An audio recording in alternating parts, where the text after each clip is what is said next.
The most discussion about elections often happens when a presidential election is on the horizon. But presidential elections, which happen every 4 years, are far from the only ones held in the United States. We should be aware of all of the elections that are held, both locally and nationally, so that we can vote in all of them. Here they are. General elections. In general elections, voters choose officials for various levels of government.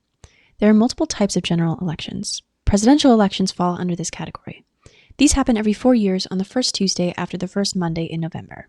Yeah, so if November starts on a Tuesday, you have to wait a week. Congressional elections also fall into the general election category. These elections are held every 2 years and on the same day as the presidential election in even years. Congressional elections held on off years, halfway through a president's term, are usually called midterm elections. Every seat in the House of Representatives is up for election every 2 years, whereas about a third of the Senate seats are up for election every 2 years. It's extremely important that you vote in these elections, as they determine who represents you, your voting district, and your state in Congress, where very influential decisions are made. Another type of general election is the gubernatorial election, in which a state votes for their governor. This happens every 4 years, but the specific scheduling varies depending on the state. Finally, local elections fall under the general election category as well. The timing of these also greatly depends on the state, but they are often held on the same day as presidential or congressional elections just to make things easier. These elections determine your local community's mayor, district attorney, school board members, judges, and community commissioners. These are more close to home for voters, so they should not be overlooked at all. The second general type of election in the U.S. are primary elections. In these types of elections, voters choose the candidates that they want on a ballot for a general election.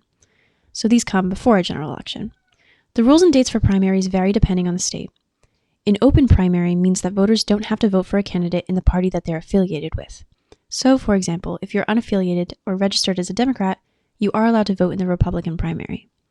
On the other hand, a closed primary means that if you're a Democrat, you must vote in the Democratic primary, and if you're a Republican, you must vote in the Republican primary. If you're unaffiliated, you cannot vote in a closed primary. Lastly, special elections are held when a sitting official dies, resigns, or otherwise loses their position before their term ends. These can happen any time of year, as the need for them is kind of unpredictable. The protocol for these elections is usually similar to other elections, but also varies depending on the area or state. It's important to note that many elections include ballot measures or referendums, which are usually yes or no questions that allow voters to be directly involved in laws, policies, and decisions. To get an initiative or referendum on the ballot, a certain number of signatures must be gathered in support of it, almost like a petition. Sometimes referendums are required to pass certain laws. For example, in 2024, Arizona included a referendum that proposed an amendment to their state's constitution that would protect abortion rights. Voters got to directly input their decision on this, saying whether they wanted this or not. All elections are important to vote in.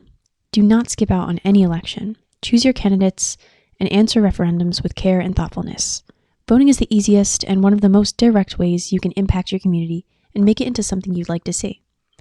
Thanks for watching, and be sure to check out more of our civics education videos.